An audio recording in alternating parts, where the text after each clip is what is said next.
This Civic Media podcast is sponsored by UW Organ and Tissue Donation. Organ donations are desperately needed, and now is the right time to become an organ donor. Talk to your family. Get the dot. Save lives. Go to heroicdeed.com.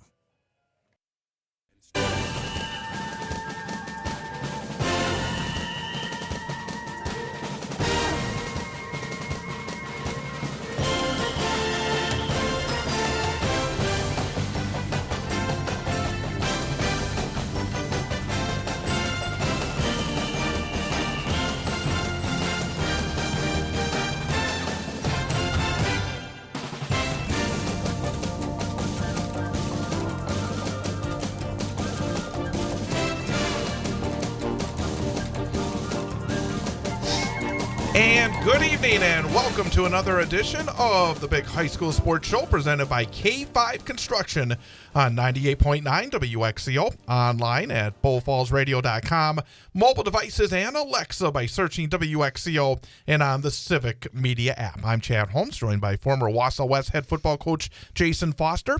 We will recap the action of Week 9, the final week of the regular season. We'll take a look ahead, look at the brackets, and talk about the matchups for our area teams in the Level 1 playoffs coming up as well. Plus, we have a couple of special guests coming up at 6:25. It will be our coach guest for this week from Wausau West High School, Matt Johnson, getting ready for a Level 1 game at Waunakee that we will have for you live right here on 98.9 WXCO on Friday night.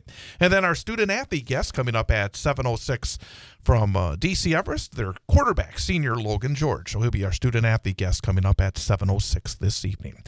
But Week 10... it's insane. We've been doing this now. This is our 10th show of the season. Now we're getting ready for the playoffs. We've had no bad Friday nights weather-wise. We won't have another one on Friday this week. But Jason Foster, I mean, it really does pick up now, doesn't it? Yeah, this thing has gone really fast. Like you said, the weather has been uncharacteristically seasonable. And now we've kind of eliminated those teams who were kind of on the bubble or didn't make it in, and now we get some. Yeah, a few of them, and now we get some playoff matchup. It's win or go home, so it's an exciting time of the season. There's some interesting things to talk about with brackets and matchups, but we're going to do that in just a little bit. We're going to start by going through the action last week in week number 9 of the regular season with the WVC BRC East. DC Everest secured the outright conference championship last Thursday, winning at Eau Claire Memorial 62-22. Evergreens made sure there was no drama in this one, jumping out to a 28-0 lead after the first quarter. Evergreen quarterbacks combined 10 of 10 passing, 200 yards and 5 touchdowns. Everest run game put up 285 yards, led by Reed Frames, 109 yards on the ground. Not unexpected. Correct. And I think it sounds like they kind of went forward with their NFL game plan of play some guys early, but then try to get some rest and get those other guys in there. I know that they definitely prepared their JV quarterback throughout the week to get a lot of playing time in that game, and it looks like he did. Stevens Point finishes second in the conference. They defeat Marshfield 35-13 last week at Gerke Field.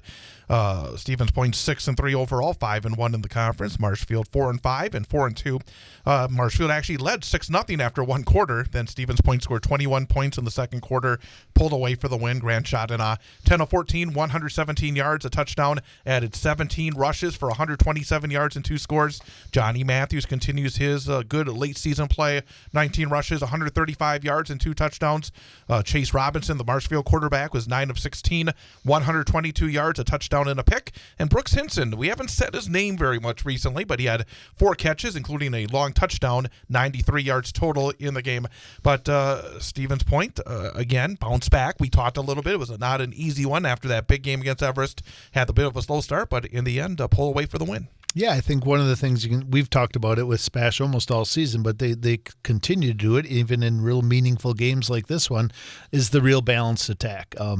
The fact that Grant is still rushing for over 100 yards a game and throwing for over 100 yards a game, and then their running game with their running back is still rushing for 100+ yards a game. I think that's a real balanced attack and a real hopeful for them winning formula moving into the playoffs. Wausau West rallies past River Falls last week, 27-21. Warriors finished 5-4 overall, 3-3 in the conference, 3-6 for River Falls. They needed that one to get into the postseason, did not get it. They were 2-4 in the BRC. Cooper DePoit, 14 rushes, 94 yards and a touchdown, had probably the big play of the game. The fumble recovery return for a touchdown from 22 yards out that when the Warriors were down 21-7. Miles Waldvogel, solid 12 rushes, 75 yards. Tino Massa, 12-23, 217 yards, 2 touchdowns, and a pick for River Falls. Joseph Tarasewicz had 20 rushes, 132 yards, and a touchdown. But, boy, I mean, you've been around this game long enough. 21-7, about 3.5 minutes to go in the second quarter. One play really did turn that football game around, and then the Warrior defense able to shut down River Falls in the second half. Yeah, it was a complete tale of, I guess you could say, two halves, but like you said, it definitely started in the first half. I think two things that really stick out to me on this one. One is you hit it on the head with Cooper's scoop and score on that fumble recovery, and what a huge role momentum plays at all levels, whether it's high school, college, or the NFL. And then I think the other thing, really, we talk about this all the time as we interview coaches in programs that are in different parts in their progression of building a program. This was a River Falls team who isn't really building a program. He's been there for a while, and they've won conference championships. But if you look at a snapshot of this season, this team has struggled to find a way to win, and they definitely were in the driver's seat in this game. I would say when we get Coach Johnson in here, he would probably say he wasn't feeling great about the fact that they were down 21-7 and River Falls had the ball. But just like that, it turned, and you could just kind of see River Falls start to crumble. Their confidence went away. They kind of changed the way they approached the game on both sides of the ball, and it allowed the Warriors to kind of impose their will the rest of the game. And tough loss for River Falls, but a great win for the Warriors. And Wisconsin Rapids got their first win of the season, 28-24 against Eau Claire North. Rapids 1-8, 1-5 in the conference. North 2-7, 1-5 in the league. Obviously a rough year for Tony Biolo and his team, but in the end to get the W, it's kind of like last year actually. They did not win anything until the last 2 weeks. This time around, the final game. I guess big picture-wise, Wisconsin Rapids, obviously a program that's had a lot of success, but right now it's just been a struggle for 2 years. Yeah, absolutely. I was talking with their athletic director last week, and you talk about how things are going. We were talking about the Everest and Spash game from the week before and how they competed for a championship this week. And, I mean, Rapids was a 2 or 3 year co-conference champion in the last 3 years. So, I mean, talk about how quickly you can go from the top to, let's be honest, the absolute bottom. And if you're going to get one win in the season, it's probably good to get it in week 9 and kind of maybe jumpstart your offseason. And Eau Claire North, I talked to their athletic director last week, and if they won that game and found a way into the playoffs, which wasn't a guarantee, but if they'd have made it, that was like the first time Eau Claire North could have been in the playoffs in over 20 years. And so great win for Rapids, tough loss for Eau Claire North, and tough way for them to enter their offseason. Great Northern Conference, and the big one last week in Mosinee, Medford and Mosinee, and wow, I was surprised. Not that Medford won the football game, but what they did to score 30 points in the first quarter, lead 44-21 at halftime, go on to win 58-35. So Medford wins outright the GNC, 7-0, 8-1 overall. Mosinee 6-3 overall, 5-2. And again, maybe it was a spark right away. A kickoff return for a touchdown. We've seen a few of those big special teams plays this season really do set a tone, and that's what Medford did. They completed only 2 passes. So again, they used their running game. Paxton Rothmeyer, 23 rushes, 216 yards, and 2 touchdowns. He had one of the pass completions, 29 yards and a touchdown. Evan Wilkins, another back, had 15 carries, 106 yards, and 3 touchdowns for Medford. Falling behind big meant that Mosinee had to throw it around a lot, and Treve Stoffel, 21 of 42, 320 yards, a couple of touchdowns, 2 picks, added 20 rushes, 97 yards, and 3 touchdowns. But wow, I mean, for Medford to go into Mosinee, where Mosinee had a chance to earn a share of the conference championship and do that, I thought that was a major statement made by Medford last week. Yeah, and I think one of the things in talking to both Medford coaches and athletes and Mosinee, if you look at all the GNC, right, this is where the bad blood lies between these two. And certainly the outcome of this game, the way the game started and 30-7 at the end of the first quarter, this was definitely a statement game for Medford, and I think one they've had circled on their schedule for quite a long time. Antigo had a chance to sneak into the playoffs, but they needed a win against Wausau East last week. Red Robin scored first, but then it was all East after that. East 40, Antigo 21. So Lumberjacks 6-3 overall, 5-2 in the GNC. Antigo finishes 4-5 overall, 2-5 in the conference. The Davis Winter to Caden Meverden connection sparked East. Winter was 9 of 11 passing, 171 yards and a touchdown. 3 of those connections with the Meverden, averaging 40 yards per completion, 120 yards and the touchdown. I guess number one, it was a big win for East. That does allow them to play a home playoff game. And for Antigo, it was a really interesting season. I go back to when we started this season, and you mentioned the fact that the preview was talking about on Channel 12 about their past glories. They had an interesting season. I think that, Antigo has been in this rebuilding mode a little bit for a number of years. I'm not sure where exactly they stand because they had some really tough losses this season. But looking forward for Antigo first, what's your take on their season? I think obviously they want to make the playoffs. Obviously you want to have a winning record. I think 4-5 is a step forward for them this year if you look at overall. And I also remember early on, I can't remember who it was, but those were quality wins to start the year in their non-conference games. So I think there's a lot for them to build off of. I think one of the things they're going to need to continue to do to try to compete again in this conference is probably grow their numbers a little bit, have a little more depth. Kind of like we talked with Mose and E this year, get yourself out of those situations where if you lose one guy, it's like losing two because so many guys have to play both ways. And East, obviously, I guess it's the most obvious thing to say. The move to the GNC worked out well. And, frankly, they are the biggest school. So I think this is not – it's a little unexpected, but it really shouldn't be unexpected in a sense, right? Right. Ultimately, they are – they're the biggest school in that conference. And when you look at the top to the bottom, by quite a bit of a margin. I think that if you asked them at the beginning of the year if they thought finishing 6-3 and 5-2 would be a successful season, I think they would absolutely take that, as would their fans and their school. The next step then is they earned a home playoff game per the computer seating, and so the next step for them is to, obviously like everyone else, first step is to make the playoffs, and then once you're to that point as a program, now you look to compete for conference championships and you look to win playoff games and make playoff runs. So this is the next kind of step for them versus where they were a couple of years ago, 8-man and then JV only, and then back to 11-man football, and now in a conference and making the playoffs. So their progression is continuing to move forward. And obviously it'll be a big Friday at Tom Field. First time they've had a home playoff game in 17 years since 2007, and first playoff game overall since 2012. So again, big Friday coming up for Wausau East. Big Friday coming up for Merrill because the Blue Jays had, after 2 tough losses that really put their backs firmly against the wall. They had a couple of tight games they came up short on, but they went up to Rhinelander. It was the 100th meeting between the Blue Jays and the Hodags, and Merrill got that win they needed to get into the postseason, 30-18. Merrill 5-4 overall, 3-4 in the GNC. Disappointing year for Rhinelander, 3-6 overall, 1-6 in the conference. Callum Wheeler had a big night for Merrill, 14 rushes, 144 yards and 2 touchdowns. Aiden Lonsdorf, 9 of 17, 114 and a touchdown plus a pick. E.J. Wykes did it on both sides of the football. 3 catches, 55 yards, added 12 tackles on defense. Truman Lamers for Rhinelander was 12 of 20, 202 yards and a score. Sam Zward had 6 catches, 151 yards and a touchdown. And obviously we had...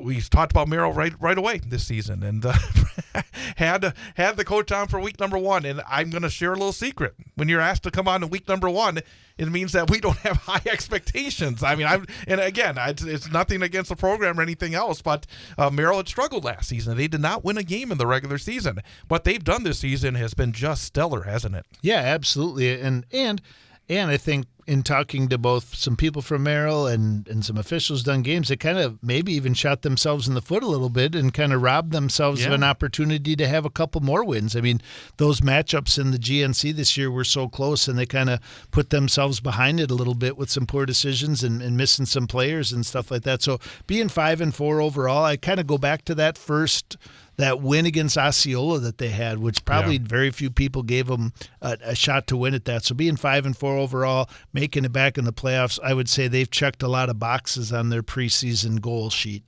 Rhinelander, again, interesting. They won those first two non-conference games. Their one conference win was a 21-point win against East. Yeah. East, who was 5-2 in the conference. Really, they never got the offense going. And then when the defense started to struggle just a little bit, they really never had any answers. Yeah, I would say that is probably the most surprising of the finishes in this conference is Rhinelander. I think that there was probably a little more expectations for them. They had 2 wins to start the year, even though it was against those former GNC. They kind of probably wish the conference wouldn't have changed. There's 2 wins for them. There you go. But ultimately, yeah, I think they're ones who are kind of looking in the mirror right now, scratching their head and trying to figure out in a conference this year where anybody could win on any Friday night with the exception of Medford, it seemed like. Who won every Friday night. I think that it's probably pretty disappointing to only get one conference win. This week is the playoffs, but last week was the playoffs for Lakeland and Tomahawk. They went into that game both knowing that if they got a win, they would get to 3 conference wins and in all likelihood make the postseason. And it was Lakeland 7, Tomahawk 6. Old-fashioned football in Tomahawk. A missed extra point by Tomahawk early in the fourth quarter that could have tied it. Turns out to be the difference. Braden Larson, 16 rushes, 78 yards. It must have been intense. I kind of wish I could have seen that game because a 7-6 game where a playoff berth is on the line. I mean, that's old time football, isn't it? Yeah, absolutely. And probably obviously there was some pretty hard feelings at the end of that one when somebody lost. But what a hard fought game. Great defenses, tough special teams miss on there. But as the smallest team in that conference, I think you're Tomahawk. You got to feel pretty good about being 3-6 and knowing you made it to week 9 with an opportunity to still make it into the playoffs. So overall, I would say a good season for them. Disappointing. I'm sure their goal was to make the playoffs, but they're right there. So they make some changes and grow their numbers and get a little stronger, and next season should look good for them. And let's get the CWC large in here before we get to Coach Johnson. Stratford finishes off a perfect regular season, both overall and in the conference, 43-8 against Loyal Greenwood. Jack Tubbs, again, hitting 75% of his passes, 12 of 16, 185, 2 touchdowns. He did throw 2 picks, so I guess he was trying to fit a few of those tight windows there in that final regular season game. Colton Bright, 5 catches, 89 yards. Reed Miller, 12 rushes, 101 yards. Alec Chappell had 12 tackles and an interception. Just an outstanding regular season for Stratford, and they are set up to try to make it a three-peat as they go up a division.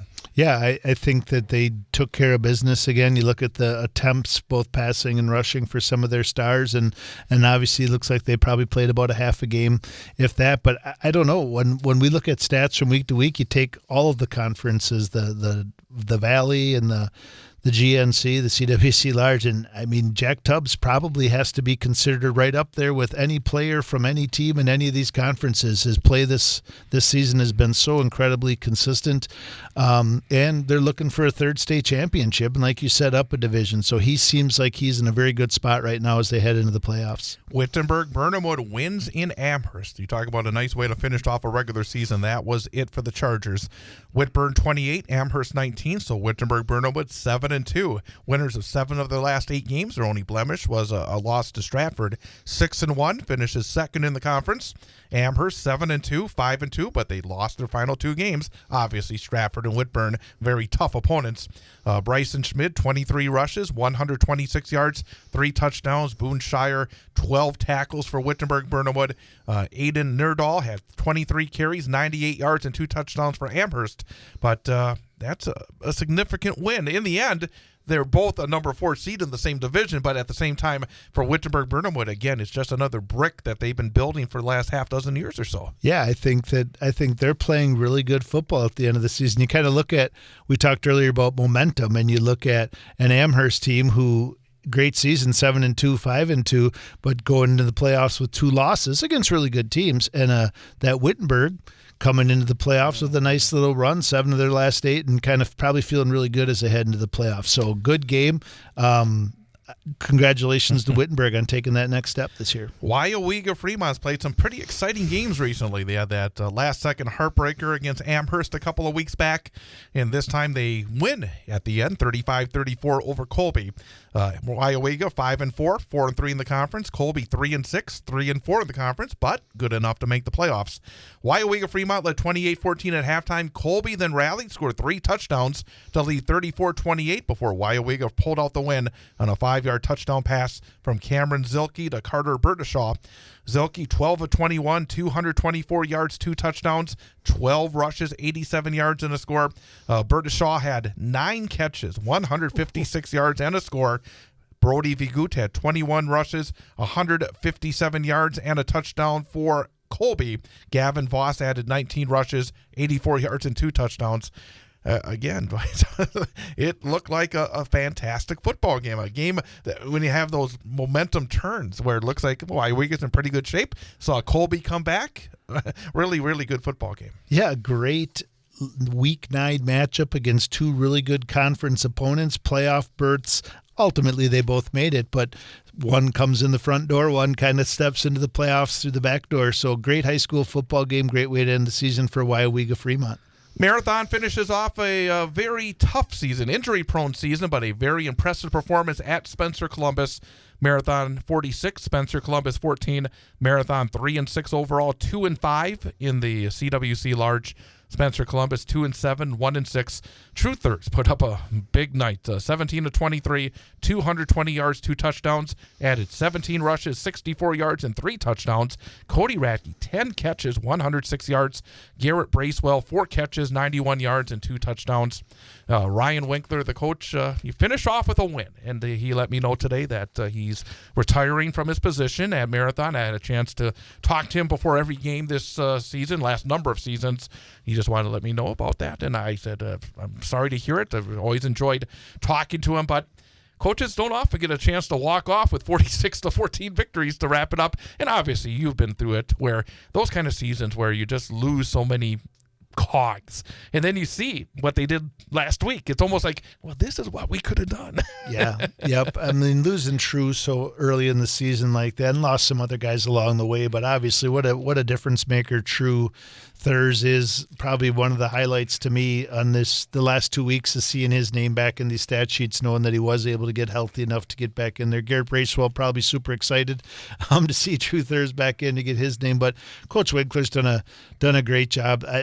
Again, we talk about this when we interview coaches. We talk about it off the air. We talk about it a little bit on air as well. Like, it's a hard job. It is being a head high school football coach is a really hard job. It is not a August 1st through end of October, early November job. It is a 12-month job, and so many of the things that go into a high school football program are outside of your ability to control as a head football coach, whether it's athletes and commitment and families, but all of the things. And 7 years is a really good run in this day and age when you look at that. So congratulations to Coach Winkler on a really good 7 years, and wishing him all the best moving forward. Speaking of coaches, we're going to talk to our coach guest for this week. Coming up next, we'll talk to Wausau West head football coach Matt Johnson as the Warriors get set for their Level 1 playoff at Waunakee coming up on Friday night.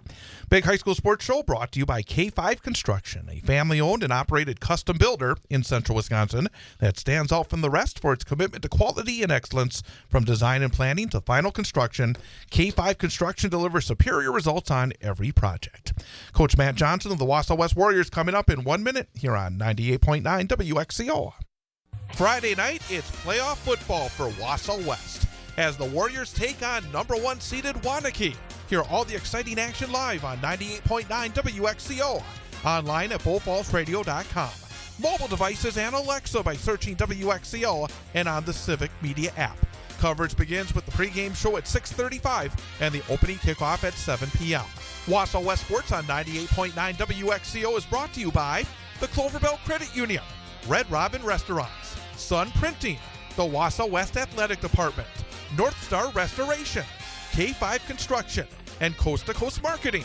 It's Wausau West taking on Waunakee in a WIAA Division I Level 1 football playoff. Catch the action live with the pregame show at 6:35 and the opening kickoff at 7 p.m. on 98.9 WXCO, BullFallsRadio.com, mobile devices and Alexa by searching WXCO, and on the Civic Media app.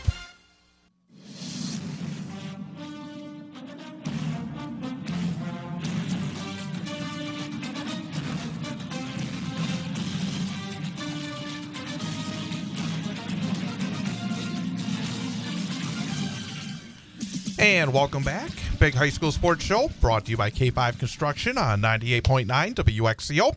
Online at bullfallsradio.com, mobile devices, and Alexa by searching WXCO, and on the Civic Media app. It's time for our coach guest for this week from Wausau West High School, Matt Johnson. Coach, thanks for coming on over. Yeah, thanks for having me. Absolutely, and we're 9 games into the season. Obviously, the regular season is over. It's been quite a roller coaster for West this season, and I know that talking to you even before the season started, you knew that you had some exceptionally talented players who graduated from last year, but also felt as though you had kids that could come in, and we saw it. But at the same time, it just feels like at times it was really clicking. At other times, it was a little bit more of a difficult road. What's it been like this season? Because obviously it has been sort of up and down. Yeah, it has been for sure. And, like everybody, we've dealt with injuries throughout the year. We've dealt with a lot of things, guys in and out of the lineup for different reasons. And the season's long. Yes, 9 weeks is a long time, and a lot of things happen, and you get illnesses, and you get this, and you get that.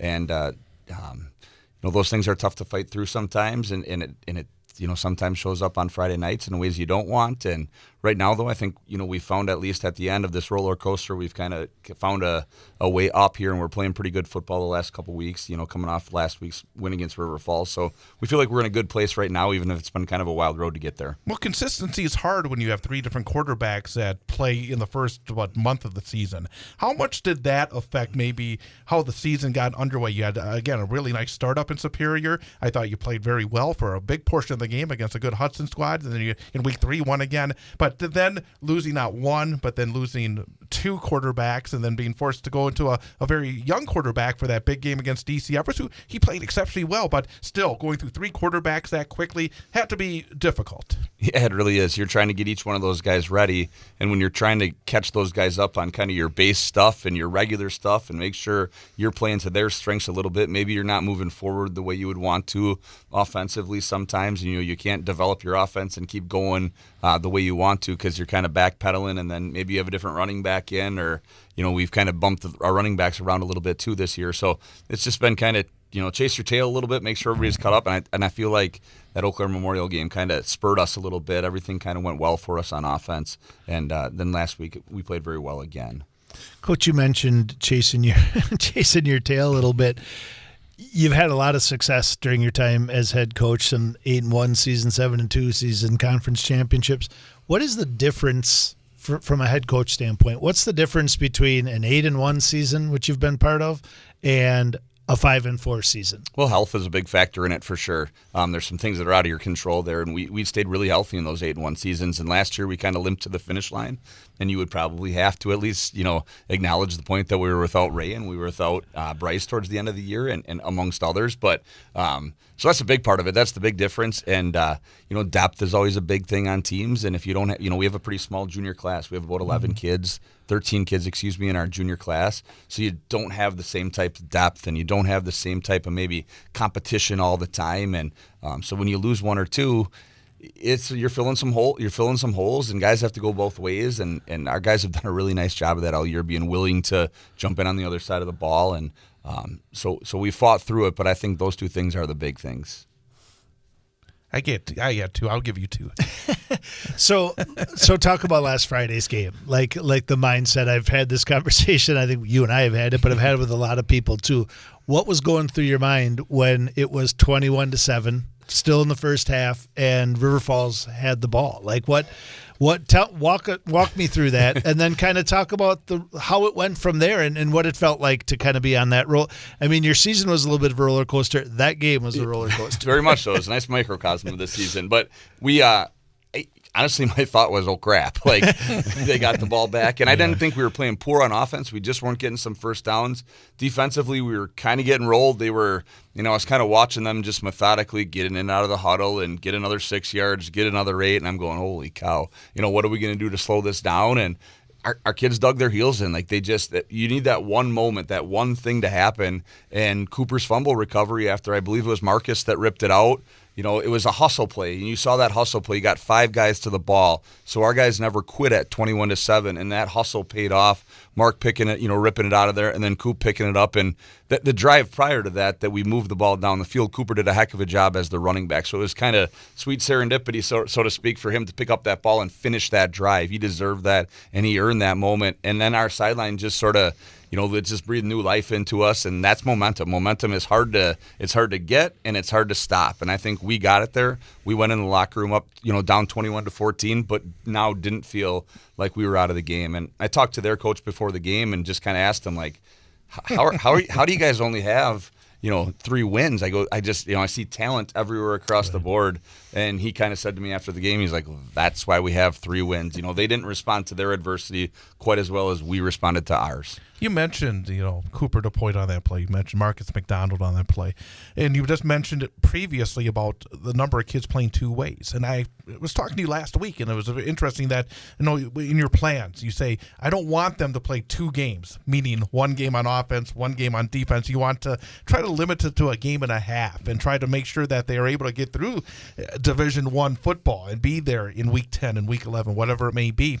But the idea that you do have those kids, and especially you said Cooper DePoit made that play, and then he kind of built on that because he got back to, he had 400-yard games in a row, and then missed a game, and then came back and didn't play very much on offense against Eau Claire Memorial.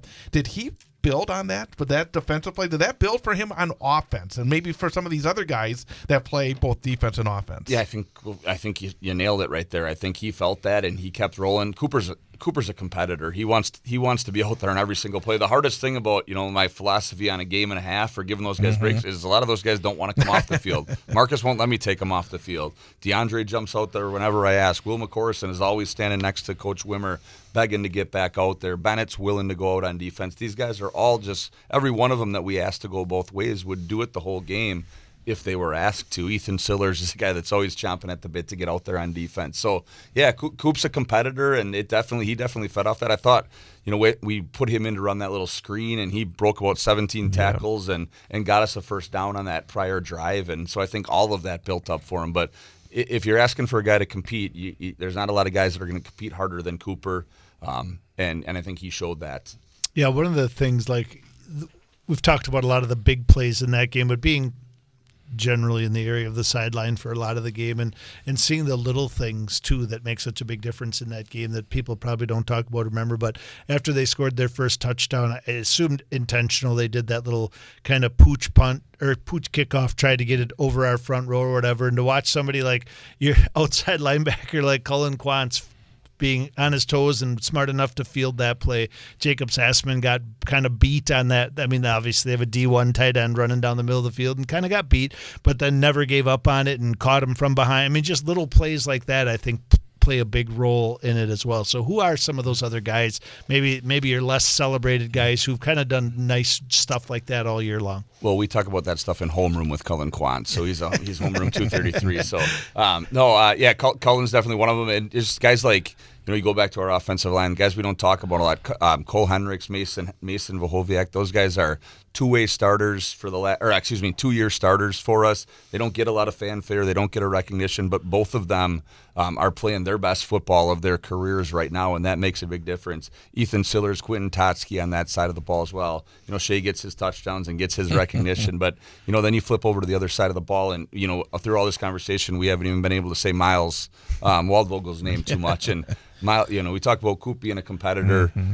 Miles is every bit as much, and he weighs 155 pounds and tries to play like he's 185 pounds, and we've got to sometimes take him off the field just to protect him from himself a little bit, because he's a all gas, no brakes kind of guy, and he's willing to punt. And you kind of mentioned we played 3 quarterbacks. We've played 4 with Miles taking some snaps too. Yes. In that Everest game. So guys like that, Oliver Wilfley, some of our guys that just they are right. They don't get a lot of recognition, but they do their job on every single play. Again, we're talking to Matt Johnson, head football coach at Wausau West, here on the Big High School Sports Show, presented by K5 Construction. In addition to being the head coach here, the offensive play caller, and you got guys in all over that have made plays this season. You got Jack Kostrowski, and Joe Behrens has a really nice he had a great game in his last game. Unfortunately was injured, But your quarterback play this season, how have you felt about them? Because each of these kids have done some pretty good things, haven't they? Yeah, for sure. And I just want to go back, Coach. You asked me about the unsung players, and one of the great plays of that game on Friday night. And I'll answer your question in a second. But Reese Kettner Tegan Rasmus ripping that ball out of his hand, and Reese running down the sideline is one of the lasting images from this game. And I needed to say that, because that was one of my favorite moments watching. We call him Agent Zero as he wears number 0, running down the sidelines with the ball. Is just kind of an iconic moment. But getting to the quarterbacks, Jack is, like we said, going into the year, Jack's a great runner. Jack throws a really nice ball, and Jack's ridden the injury wave a little bit here, and he's finally getting back healthy, and then he gets sick, and he's struggling with that. So the guy's been a competitor all year, tough, but it's been up and down for him a little bit, and I think tonight, arguably one of his better practices in a really long time. As a team, we had a great practice. Joe actually was cleared today for full contact and able to play, and what a great job he did stepping in. Yep. Another great, one of the memories as you look back at the year is that Eau Claire North game, and Joe Gravine coming in with as it turns out, a broken rib and a muscle issue, and going 11 for 12 with 3 touchdowns was what a great performance and what a great memory for Joe, and obviously By the way, real fast, talk about that, because you said he was hurt in that game, and you knew that, and that limited him, and also in terms of your play calling, and yet you're able to still be able to connect and to be able to move the football. I mean, that has to be something that you take away as well, where you were asked to, in your play calling, to be aware of that, but what he could do, what he couldn't do. That's an interesting game, wasn't it? That was a unique experience. Like, I can't throw that ball, Coach. You can't call that. I can't throw it that far. I can't throw that one. I can't throw that one. So we were really limited, but fortunately, he was throwing some seams, some just vertical stuff really well, where he didn't have to really step into it, and didn't really have to try to throw to the outside. We didn't really even have our short game, because throwing out past the hashes was difficult for him. But Joe gutted it out. He's a tough kid. He's been just chomping at the bit, and he's been so awesome as a teammate for the last couple weeks as he's been hurt. He's got a play sheet on the sideline. I even noticed he had a headset on at one point in the game. He was really itching to call some plays, but it's an engaged teammate. He's done such a nice job since he's been injured. One more performance from last Friday night I wanted to point out, because I've just kind of watched him from being a middle school football player all the way through, is Marcus McDonald. Like, Marcus has a lot of skills, right? He's fast. He's and the question offensively has kind of been, what's Marcus's role, right? How do you best utilize him? And as it turns out, we've probably utilized him more on defense and corner, and being one of the best corners in the conference. But I thought Friday night was really nice to see him have that offensive success and get in the end zone, and it was fun to watch Marcus be able to do the things he did Friday night. For sure. That's the role we've kind of carved out for him, and it hasn't always hit every game offensively, but we ask him to go out there and run jet motion and run across hey, Mark, can you go guard their best player, cover their best player all night on defense, and then just run jet motion for us 27 times, and we'll give you the ball 3 times. But then in the 3 times that he got the ball on Friday night, scored on 2 of them, and let's not point up Marcus McDonald making the smartest play of the season, not going down, was the highlight for us too. Mark, he had three touches, three touchdowns, and unselfish as can be, and as smart as can be, he goes down and lets us kneel that thing out. And that's as a team. fantastic, because if he does score, you still have a 99% chance of winning. You go down, you have a 100% chance of winning. I mean, again, it may not seem like a big difference, but that 1% could mean everything. Yeah, for sure. I didn't want to see number 4 back on the field. Exactly. It was good to not see him running down the middle of the field, because he was a touchdown waiting to happen at any point, along with a bunch of their other kids. But yeah, that was great. And we asked in the team meeting on Monday, like, who told Marcus to go down? And nobody claimed it. So Mark said, I just knew to do it, and I went down. So, hat tip to Mark for his football acumen there. One other kid that we haven't mentioned yet, who is just a fantastic big play guy, is Bennett Matson on the outside. I mean, he makes plays sometimes that you just wonder, how does he win those battles? I mean, again, as an offensive play caller, you know that you just got to give him shots, don't you? Yeah, for sure. Bennett's our big play guy, and we actually didn't utilize him very well on Friday night. I wasn't really pleased with myself. There was just some things we were seeing defensively that we weren't sure when the right time to take our shots to him were. But we aren't going to win on Friday night if Bennett's not a big part of it. And we've been working all week at making him a part of it, where his shot's going to come. He's a great receiver. He can do everything in the in-between too, the short stuff. But what we need Bennett to do on Friday nights is catch that 40-yard ball down the sideline, most likely right over the top of someone that he's so famous for and does so often. Whether it's one hand, two hand, Bennett is just a fantastic receiver. He takes pride in his blocking as well, so he's just a great all-around football player and kid for us. Yeah, one just looking at the team in general and talking about the guys and the players and stuff like that. I think we mentioned defense, we mentioned unsung heroes, but when you look at your defense, there's a lot of unsung heroes. But the two guys who really stood out to me this year were kind of on the front end of the defense and the back end, right? With DeAndre up front and Jacob Sassman on the back end. Talk a little bit about those guys and the role they've played. I thought a big part of Friday night's win was DeAndre's leadership. He was one of, again, I talk about the images that I remember as a coach, and DeAndre with the iPad in the locker room with the entire defense gathered around him, coaching guys up, showing guys scenarios was just one of the coolest things I've seen.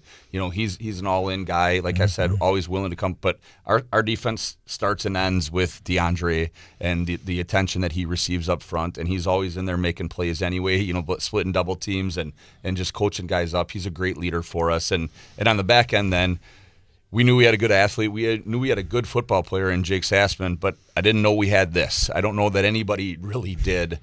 Jake just keeps getting better. I mean, he's a tackling machine. He's at near the top of the conference. I haven't looked at the stats for a while, but near the top of the conference, and he's just playing so hard. You mentioned the chase down that he was able to have to prevent a score against River Falls, and we get him on that play all the time in practice too. So shout out Jake on pop there.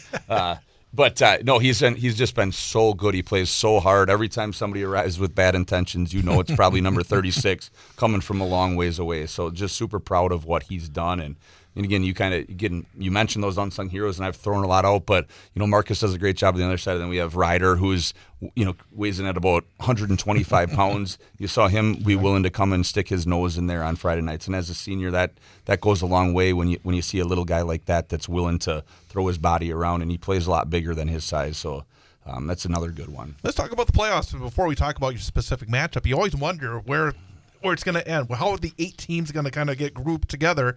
Because so often you'll see the teams from the West, and sometimes you'll see teams from the Fox Valley. This year, got the teams from the South here. Was that surprising at all? Because again, you kind of don't know, especially in Division I, because there's a big spread of the Division I schools, especially here in Central Wisconsin. Yeah, I hadn't even thought about the option of playing with those teams, and honestly, until I talked to Coach Eigenberger at the Sportsmanship Summit, he goes, "I wonder if they'd send Waunakee up here as an undefeated conference champ." And I was like, oh, cool. So I took that information back as my own and passed it on to my coaching staff. So I look super smart that I knew that, but I actually got that from Coach Eigenberger. It was his idea, and it kind of made sense. They do tend to always find an undefeated conference champion, and our conference champion should be hosting a game in the playoffs in our bracket this year. So I'm not in love with how the bracket broke down. I don't, we were 5-4. We probably earned an 8 seed, and that's great. But it was kind of tough to see Everest as a 7 and Point as a 6. I don't understand the process well enough. Maybe I'm not smart enough, but it just seems like when teams like that do what they did this year, they deserve to be playing at their home stadiums on Friday night. So the brackets are fun, but at the end of the day, you got to beat who's on your schedule, and that's Waunakee for us, and that's Hudson for DC Everest, and Madison Memorial for Point. But well, one more question about that. It also says to me that there's not that big of a gap from the top to the bottom either in this bracket. That, last season we did see an 8 beat a 1. Chippewa Falls beat Hudson in this bracket. You darn near, it was a 6, almost beat a 3, 1-point game. It's not a case where there's one team that you say, oh, automatically they're going to find their way through. I think there's going to be a lot of competitive games in this bracket, won't there? Yeah, as a team that's played both Hudson and DC Everest, we have a lot of respect for both of them. But it was basically the same game for both of us. Different way to get there, but we lost by 10 points or whatever to both of them. So we understood where that we were competitive with both of them. And if we got them as a draw, we wouldn't have been scared. I wouldn't have been excited. They're both good teams. I'm not saying that, but we would have felt good about it. So when you feel good about the 2 seed, you feel good about the 7 seed. I think that illustrates your point for sure. At the end of the day, what's your thought on potentially seeing at some point, or just seeing them in the bracket, Waunakee, Madison Memorial, and who am I Middleton. Yeah, the two M's kind of. Yeah. I mean, we know what Kimberly and Appleton North and Neenah bring to the table. So, and to some extent, is it kind of exciting or interesting to kind of be in a bracket with somebody different and kind of to see how we stack up or our conferences stack up against those types of opponents? For sure. If we maybe didn't have to draw the 7-time state champ in the first round, I'd be a little bit more excited. But yes, it is. We've watched them afar, and I've watched them down at state, and it's kind of you always have those thoughts like, well, we could have done that, or here's what we would have done against them, or boy, we know how to attack that, or we can slow that. So you get to kind of play that out. Now I watched them at the state championships last year. Fall the Badger on the last second play, and now we get to turn around and we know where their playoff run expects to end. When you're at Waunakee, you don't expect to get beat in level 1. You don't expect to get beat in level 2. You expect to get beat or win in Madison.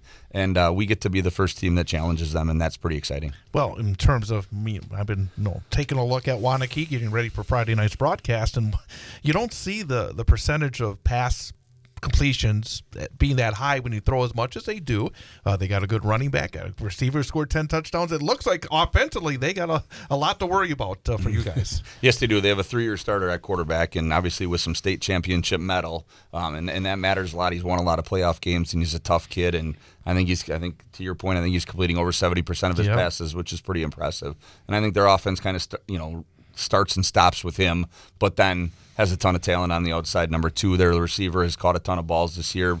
But you look, and this guy has 300 yards, and this guy has 400 yards, and this guy's caught 19 balls too. So he's not afraid to spread it around, and that's the sign of a very good quarterback and the sign of a very experienced quarterback, that he can use all his weapons. And just when you feel like maybe you have a plan to slow down their pass game, then they can turn and hand it down to those two studs too. So yeah, they're going to be a huge challenge for us. Like I said, all we can do is prepare the best that we can, and we have done that. We've had a great couple days of practice. I told the guys I'm super excited to come in tonight because we felt like it was our best practice of the year. So the kids are bought in, the kids are dialed in, they're getting ready, and we're going to go down and we're going to give it a shot, and we feel good about our chances. And what about when you're calling the plays against their defense? I saw they have 4 shutouts on the season, so obviously they've done a nice job on the defensive side. How do you feel about the matchup of your offensive playmakers against theirs? I feel good. I feel really good about it. I think their defensive line is tough. I think it's the strongest unit on their team, maybe outside their quarterback. But I know that our guys are ready for the challenge, and I know our guys are playing really good football right now. And like I said, have a ton of confidence coming through this week. And I'll put Bennett up against anyone. I'll put our pass game up, and I think Jack can get the job done. And so we're not afraid of them. We have a ton of respect for them, but we feel really good about our chances and what we're going to do. And I think one thing that's out there, and I think it's important to note, they've won 7 state championships, but those have been in Division II. This is Division I, right? So we're not playing their 7 state champions. We're playing this team, but what have they done lately? The performance factor moved them up to Division I, and who gets to play them then when they come up is the Warriors. So and we talk a lot about statistics, and we talk a lot about records and all that at the end of the day, but I think it's important for everyone to remember too, and taking nothing away, they're a great team, a great program with a lot of success, but in their conference does not have 8 or 7 state champions in it. Like they have not. Their record is they've played. When Chad talks about having 4 shutouts, there are some bottom teams in their conference that didn't make the playoffs as well. So some of those statistics, some of those things come from a lot of those games. So I think it's exciting. I think it's cool going a different direction. I think it'll be interesting to see how our conference does against the other ones too. So I think it's a nice change up, and looking forward to those results. Yep, great opportunity for us to have a great moment. Yeah, for sure. Absolutely. Guarantee the WVC wants to make a little bit of a statement after being 6, 7, and 8, right? 6, 7, 8, and 8 with Marshfield as well. Yeah, so there you go. So. Well, Matt, really appreciate the time. I'll see you at practice tomorrow, but look forward to Friday. And again, thanks for everything that you do and all the fun with Wausau West. And let's go get them on Friday night. Sounds good. Thanks for having me, guys. Thanks, Matt. Matt Johnson, head football coach of Wausau West. We'll come back, continue our recap of Week 9 coming up in 1 minute here on 98.9 WXCO. The Newman Catholic High School football team is back in the playoffs. On Friday night, the Cardinals traveled to Chippewa Falls to take on McDonald Central in a Level 1 8-player football playoff. Catch all the action live on the Sports 2 stream of BullFallsRadio.com and on the Civic Media app, starting with the pregame show at 6:40 and the opening kickoff at 7 p.m. The game will also air on a delay basis after the Wausau West playoff game on 98.9 WXCO. Newman Catholic High School football on 98.9 WXCO is brought to you by Red Robin Restaurants, the Clover Belt Credit Union, Sun Printing, and North Star Restoration. It's Newman Catholic taking on McDonald Central in Chippewa Falls. Friday night in a Level 1 8-player football playoff. Pre-game show at 6:40, opening kickoff at 7 p.m., live on the Sports 2 stream of BullFallsRadio.com and Civic Media app, and on delay after the West game on 98.9 WXCO.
Welcome back. Big High School Sports Show presented by K5 Construction here on 98.9 WXCO. BullFallsRadio.com, mobile devices, and Alexa by searching WXCO, and on the Civic Media app. Again, thanks to Matt Johnson for joining us. I got to say, it's not always the case where the previous coach and the current coach. Oh, boy, I should keep my mouth shut. But No, we're very lucky to have him. And he's lucky to have you as well. So, very good. Let's go. Let's try to finish off the other action. CWC Small, a big one. Edgar and Abbotsford. Abbey was ahead in the second quarter. It was really, they battled, but in the end, Edgar always tough. 42-21 wins outright the CWC Small. Maverick Butt had 16 rushes for 183 yards and 3 touchdowns. Will Hackle, 10 rushes for 115 yards and a score. Erwin Aguilera, 14 rushes, 83 yards and a touchdown for Abbey. I guess you talked about last week. For Edgar, of course, they did what they're supposed to do, but for Abbotsford going into the postseason, battling Edgar, I think they got to feel like, hey, now we're ready for the playoffs. Right. I mean, the word I always like to use with all of my coaches or all of our coaches is compete, right? Like you go into an opponent like this, you're looking for the small victories, you're looking for whatever, but you want to know that your kids went out there with expecting to win and that they competed. And the fact that they were winning in the second quarter and the final, I mean, scoring 21 points against Edgar is even in the years when they're playing their second string, the expectation to that second string is that they don't get in the end zone and score. So the fact that Abby still ran the ball well and was able to hang 21 points on Edgar, even in a loss, has got to make them feel good about the playoffs. Auburndale finishes second in the conference, 8-1 overall, 6-1 in the conference. A good win against Iola. Iola Scandinavia, 6-3, 4-3, 48-21. Blake Robb, 8 of 11, 160 yards, 4 touchdowns. You love those 50% touchdown rates, obviously. Jensen Rice, the outstanding QB for Iola, 23 rushes, 119 yards, 2 touchdowns. We're going to talk later about the brackets, but I think both these teams have to feel like, hey, they got good potential as well. And Auburndale, a couple of years ago, they were playing some 8-man football, and they've just turned it around big time. Yeah, I was really impressed with them, been really impressed with them kind of all year. There was a little bit of a question mark hanging over them and what it would look like, but at the end of the day, they put together one heck of a season. Obviously, the one blemish against Edgar, who will compete for a second state championship in a row, but yeah, they've got to feel really good about where they're at. I know they were kind of the 1 seed last year, and Stratford got the best of them, so they'll be happy not to see them, but yeah, it should be good. Pittsfield gets into the playoffs with a 70-32 win over Pacelli. Pittsfield 3-6, but 3-4 in the conference. Pacelli 2-6, 2-5, 38-0 Pittsfield after 1. Logan Zickert 5 of 6, 116 yards, 4 touchdowns. Dawson Luther 9 rushes, 125. You're listening to Civic Media. You can tune into any of our live shows on any radio station across the state with the Civic Media app. Find us in your phone's app store and listen anytime, anywhere.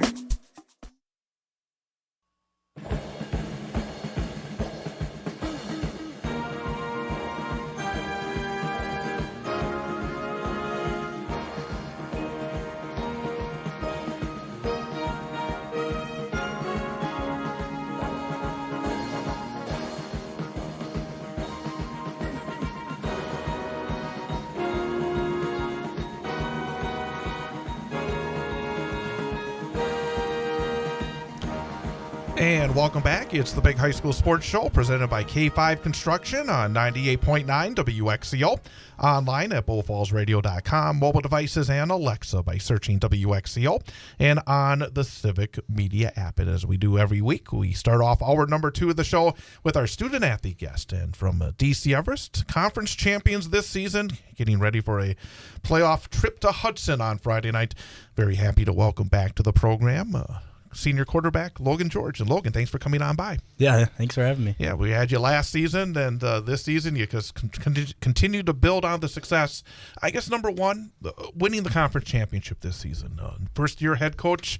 Obviously, you knew they had some pretty good talent back, I think offensively especially, but to complete the job and to get that thrilling win against Stevens Point and win a conference championship, I think it's been a little while for DC Everest. What does that mean? Yeah, all off-season, this is a thing we've been focusing on. We've been working our butts off to get here and get to that conference championship. And all offseason, we knew Spash would be the team to get through to win the conference championship. And is that how you drew it up?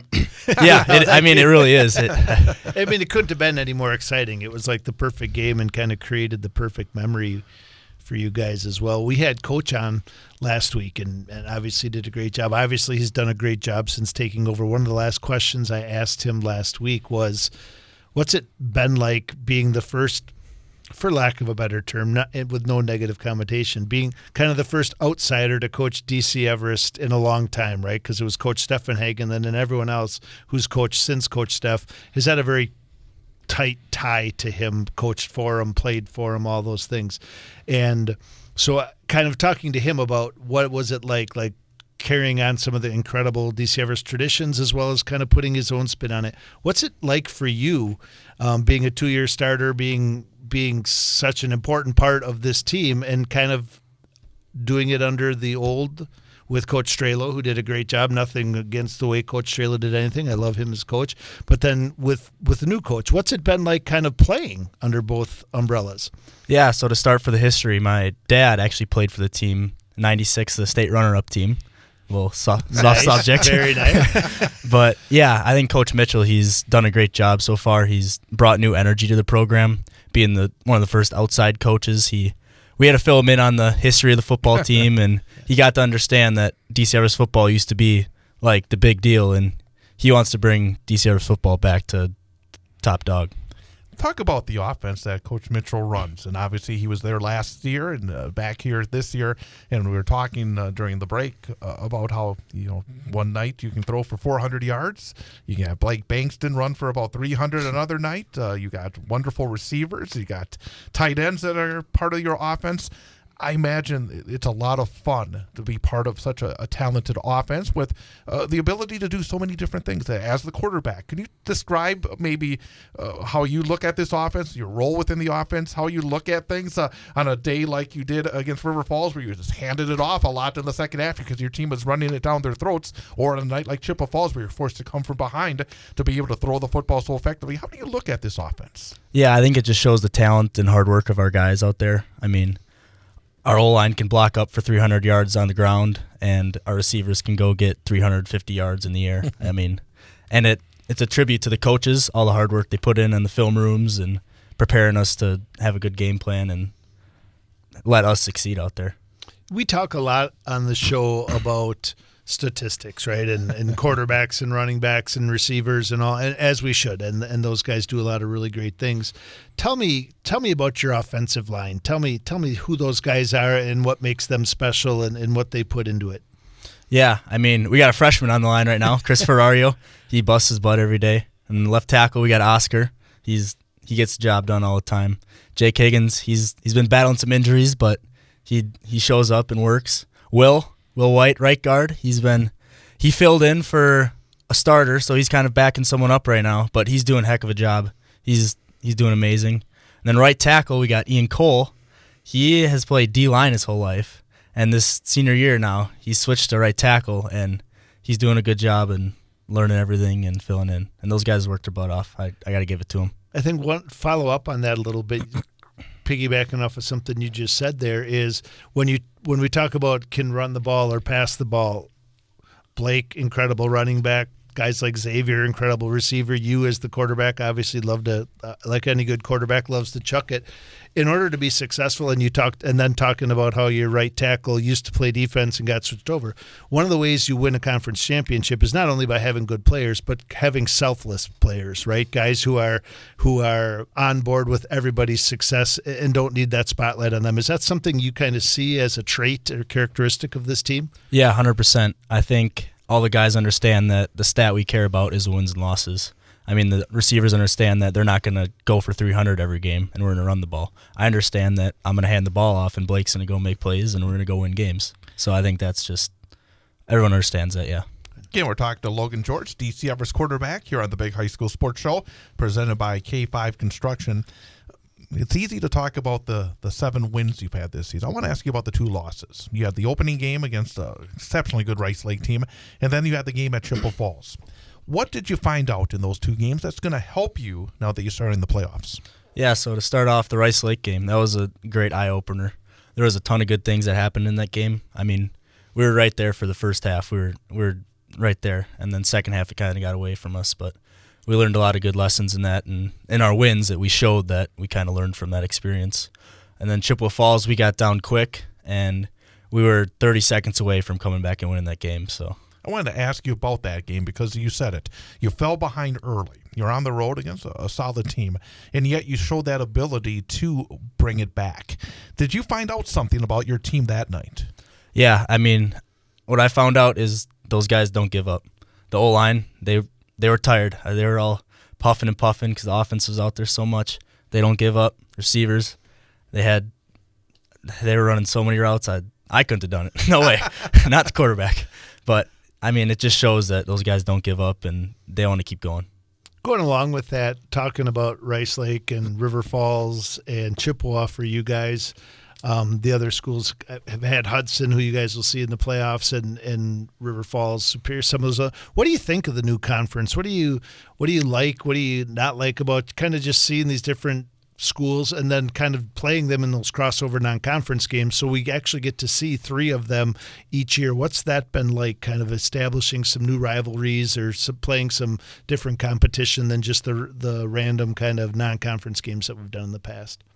Yeah, so personally, I like it. I like playing new teams. I don't want to play Wausau West every week or whatever, but I want to play the Eau Claires are new, and Chippewa, and the Rice Lakes, the River Falls. I like that we're mixing in with the big rivers now and playing new competition. I love it. Is there a favorite venue outside of Steam Stadium that you've enjoyed playing at? Because you've now had a chance to see some teams from the East, some teams from the West, obviously the Valley teams. Is there a place that when you go on the road that you've had the most enjoyable experience where it just feels like, hey, this is, you feel it a little bit more? No, not really, to be honest. I like seeing new stadiums and just get to feel the turf. And I like me and some of the guys like to compare the turf to each other. We got a list of the turfs and see what turfs we like the best. So. Well, who's number 1 on your list? What turf was it? Marshfield. We like the Marshfield turf pretty well. That's a beautiful facility. They had a nice field. Let's step outside of football for a little bit. We'll get back and talk about the playoff game coming up, but you're a multi-sport athlete. What are the other sports you play in? I play baseball. I've been playing second base for the varsity team the last couple of years here. Baseball was my first love. I love baseball growing up, and all of a sudden football kind of came into my life and got pretty good at it and kind of took off, and now I love football like way more. Really? I mean, okay, that's interesting because you say it, you had one and then you have another. Specifically, why? I guess because obviously I imagine you still love playing baseball. Yeah. But what is it about football that has said, okay, now it's my number 1? Yeah, so football, I mean, just the environment, like you throw a touchdown pass in the crowd, 2,000 people go crazy. I mean, just the excitement factor of football is just way better than baseball. Nice. And not playing a winter sport, obviously you're getting ready for baseball and football over the years, lifting a lot of weights and doing that sort of thing. What do you like to do when you're not playing sports? What do you do in your free time, weekends and evenings? And big fisher. I love going fishing. Me and my dad in the spring will go walleye fishing like every weekend. We always get out there. In the winter, I do a little skiing, not a big skier, but ice fishing obviously too. But Isn't that Not fun much. that, quarterbacks will not say going to the weight room. All the linemen we have coming in here say, No. well, we ask them what they like to do for fun. They'll say, well, I'd like to go to the weight room for fun. What's your favorite class? I like history. I kind of like to learn about world wars and learn about that kind of stuff. We've had a lot of history I this year, a know. lot of social studies. What are your plans for next year? I want to play football somewhere. I just got to figure out where. It's a tough decision and figuring out the right fit. Yeah. Would you like to share maybe some of the schools? Not even that they're finalists or anything, but maybe who's been contacting you? Has it been the state schools and stuff like that, or bigger? I mean, anything you'd like to share? I don't want to pry at all. A couple of the Northern Sun schools out there, out in South Dakota. I've been talking to them a little bit, but I'll probably plan on playing at one of the UWs. It's great football. It is. It's absolutely wonderful football. What do you want to go into in college? That's a good question. And you don't need to know yet, but some people claim to know and some don't, so that's good. Absolutely. Well, let's go back and talk about this week, because obviously does it feel differently this week? To be honest, no. I mean, it just feels like another day in the office and getting to the grind, and we know we got a job to do, and we've been working our butts off, and the result is how our practice comes out. You've been around it for 2 years in the playoffs. 2 years ago, went to Hudson, big underdogs, and played a really good game. Your team went over there and had a great opportunity to win. And then last year was a tough trip over to Neenah. What do you take away from those two experiences that will try to make this Friday a victorious trip to the border over near Minnesota? Yeah. So that Hudson game 2 years ago, that was my first time suiting up for varsity, so that was kind of a big thing for me. I got to see all the upperclassmen play and got the sideline experience, so I think that was pretty important for my football experience. And then last year for Neenah, we knew they were good. We were in it first half, and then second half got to us, and we weren't prepared for the moment. We weren't prepared for being down. Also last year, obviously this year, you have Lake Bankston behind you. Mm-hmm. Last year, you were kind of forced to throw it around a lot. You fell behind. Having that balance, I imagine, is important on Friday. Yeah, 100%. We can run the ball effectively. We can throw the ball effectively. We can get it done on both facets. So we've done a lot of talking off the air this week. I think Chad and I will eventually get to it at some point tonight. But obviously, you guys, the new computer seeding process maybe did not give you guys as favorable as a seed as certainly I think you deserved as being a 7-2 conference champion. I know Coach Johnson and Coach Mitchell talked a lot about it on Saturday and that sort of stuff. It's there. It's a reality. What has been the mindset of you guys as a team and a program and coach this week? Like, have you just doesn't matter, we're going to go play and win? Are you using it as motivation? What is the thought process or the discussion been within your team about kind of, let's be honest, feeling like you got screwed a little bit? Yeah, obviously it's frustrating, but we knew we were going to have to, if we wanted to get to level 3, level 4 into the state championship, we know we're going to have to play tough competition. So might as well get a number 2 seed right out of the way and keep moving. Yeah, and ultimately, I think a pretty good matchup for you guys. I mean, Hudson's a great team and can certainly make the argument that they earned that 2 seed, but I think based on your resume and the things you guys are able to do on both sides of the ball, you got to feel pretty good about the matchup as well as far as your chances of competing and coming away with a win on Saturday or Friday. Yeah, I mean, they're a good team. We know they're a good team. I think our guys' mentality right now is we can beat anyone and we're ready to go. Yeah, have you seen anything in particular in your film study or in the game planning up to this point that you feel like you're going to be able to do effectively on the offensive side against their defense? What is, maybe not to give away too much, but what are you seeing in preparation for Friday? Yeah, so they're a big team. They got some big linebackers, some big D linemen, and big perimeter players. Just what we've been doing, balance of the ball, pass, run, and all that good stuff. Finally, what are the keys for your team? I guess if you were to say maybe 1 or 2 things that your team has to do on Friday night in order to win that football game. Yeah, I think getting off to a hot start, we're definitely a momentum team. If we can get going right away, I think we'll be good. And then finishing the game, winning the fourth quarter will be very important. Anything else, Coach? No, I know Chad's got one more question for you before we get there, but I just think you've had a great season, your team, your program. Congratulations on the conference championship, and looking forward for you guys having a great night Friday night. Thank you. Appreciate it. And got to ask the final question because, especially for a senior who's been around the block a couple of times in multiple sports, you have obviously learned a lot over your career at DC Everest in athletics. For those young players, you mentioned you have a freshman that's on your offensive line or another freshman that's just starting their journey at DCE. What bit of advice that you've learned over the years that would you give to a younger player just starting their journey? If I had to give him one thing, probably just because you don't win a position battle at a young age, don't give up. Because sophomore year, I was a backup quarterback, and I stuck with it. I grinded out in the off season, and I got the job junior year. So I think just because you don't lose a position battle, keep grinding. How hard was that? It was more mentally hard than physically hard, especially for quarterback, because quarterback's a pretty mental position. So I think taking all the mental reps in the off season and just getting my mind right was the most important thing. Logan George, senior quarterback for the DC Everest Evergreens. Best of luck Friday night. Congrats on all the success that you and your teammates have had this season. And again, thanks for coming on by. Yeah, thank you. We'll talk about the brackets. We'll talk about the computer. We'll talk about the seedings, all coming up as we continue here on the Big High School Sports Show presented by K5 Construction. Again, K5 Construction, family-owned and operated custom builder in central Wisconsin that stands out from the rest for its commitment to quality and excellence. From design and planning to the final construction, K5 Construction delivers superior results on every project. More to come here on 98.9 WXCO.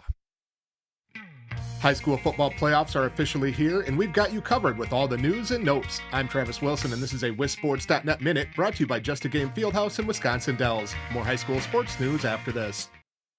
You may have heard of Just a Game Fieldhouse in Wisconsin Dells, one of the country's premier destinations for youth sports and events, but did you know that Just a Game does so much more? Just a Game also delivers end-to-end apparel, equipment, and event solutions with their state-of-the-art screen printing and embroidery facility that can help with branding for your team and business items, including uniforms, apparel, and more. Just a Game also offers digital services that include a cashless digital platform and event live streaming. Just a Game has also added a second brand new facility in Reedsburg. Find more information at justagame.com. Week 9 football is complete, and before we move on to all the playoff information, let's take a look back at the big stories from the final week of the regular season. A number of conference championships were decided, though there was just one matchup between teams that entered unbeaten in league play. In the Six Rivers Conference, Potosi-Cassville rallied from a fourth quarter deficit to down Blackhawk Warren 27-18, clinching an unbeaten regular season and league championship.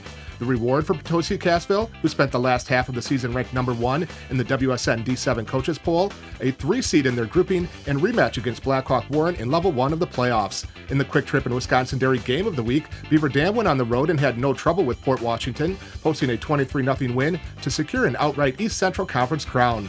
After leading the state in rushing last season, Notre Dame's Christian Collins has continued his strong play, going for 349 yards and 4 touchdowns as the Tritons wrapped up an FRCC South title in a 41-7 win over Oshkosh North.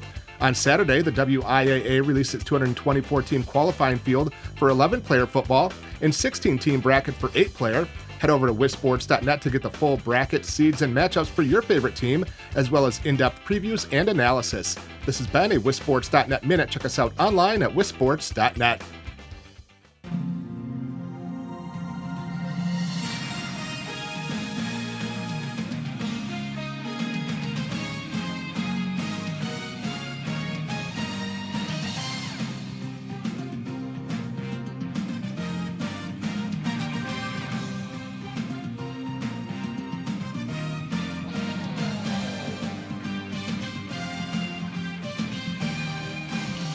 And welcome back. Big High School Sports Show on 98.9 WXCO. Online at bullfallsradio.com. Mobile devices and Alexa by searching WXCO. And on the Civic Media app. Thanks again to both of our guests, Wausau West head football coach Matt Johnson and DC Everest quarterback Logan George. And you can see he's a quarterback. He carries himself like a quarterback. You've been around enough football players. I think you can tell who the middle linebackers are. I think you can tell who the wide receivers are. And I think you can tell who the quarterbacks are. Yeah, and I think I love the things he said about how he switched from football or baseball being his number 1 to football being his number 1. And I think when he talked about winning that job as a junior, I know Coach Mitchell's first year as head coach, but he was the offensive coordinator last year. So my bet is they have a really strong relationship as well. And he also has a really, really firm grasp on their offense, and they do a lot of things well. So yeah, he's a quarterback, and he's a good one. And they're going to have big shoes to fill next year. Yes, they will. And obviously a big game on Friday. Let's jump in. I guess before we even start breaking down the brackets, we touched on it earlier. There's a lot of questions, again, about this seeding. And you shake your head because, as you said, you were never a big fan of the meetings. You didn't really care for the meetings. But at the same time, when you see some of the seedings that we've seen this Saturday, it feels like, the WIA has to get a little more proactive here. There's got to be something else that can be done. But, again, I thought too many where it just felt kind of obvious. Yeah, all the WIA has to do is just go on social media right now. There's a lot of suggestions out there from what I've noticed. I think it's tough. I think to some extent, I'm not defending the program. I'm not defending the WIA. The one thing I would say is that this is, I guess, would still be considered in its infancy.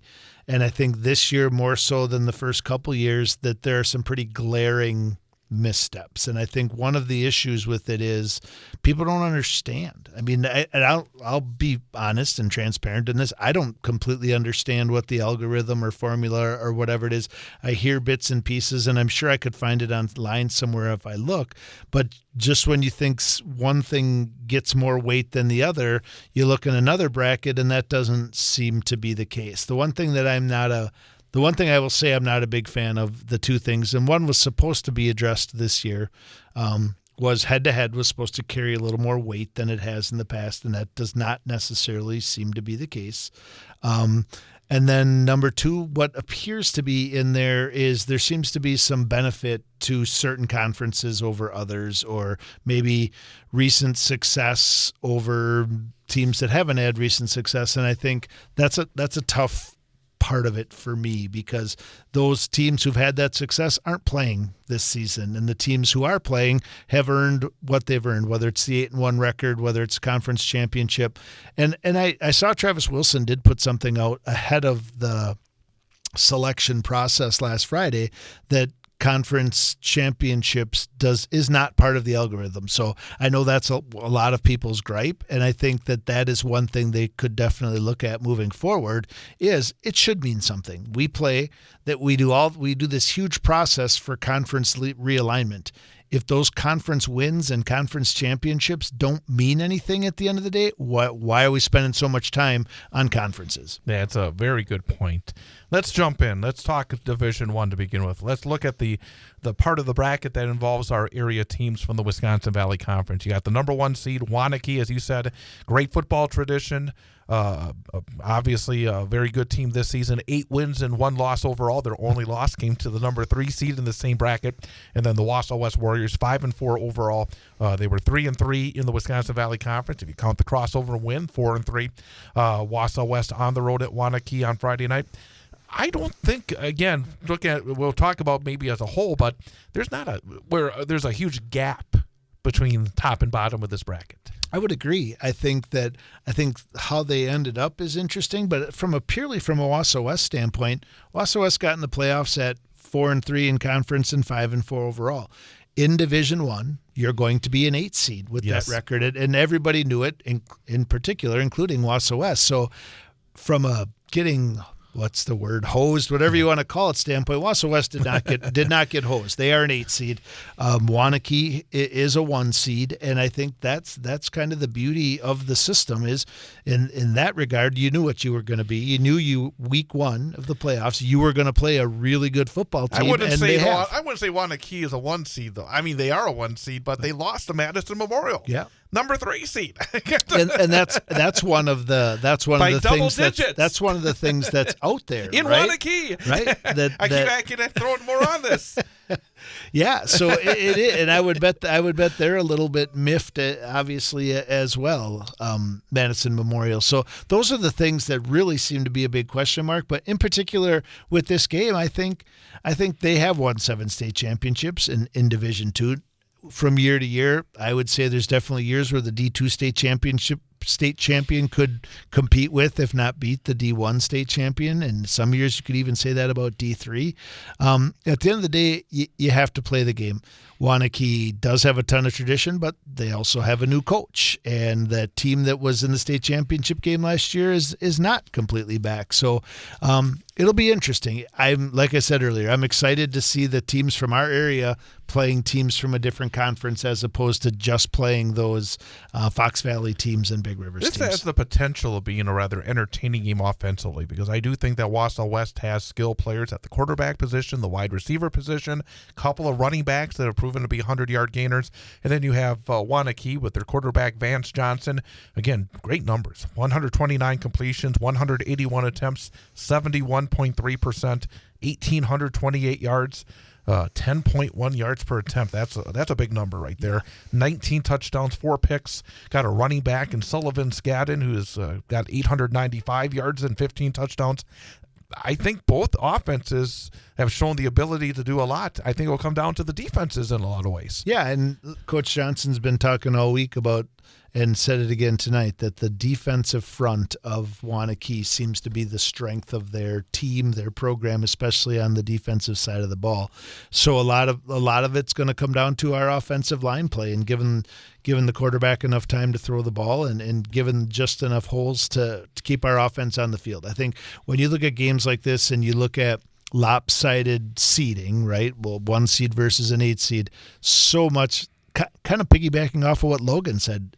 What the keys to them are having a fast start and finishing strong. I think when you look at the River Falls game last week, River Falls had momentum and rolling. I don't think you're going to take that momentum away from a team like Waunakee the way you were able to do that against River Falls. So I think it's important to get off.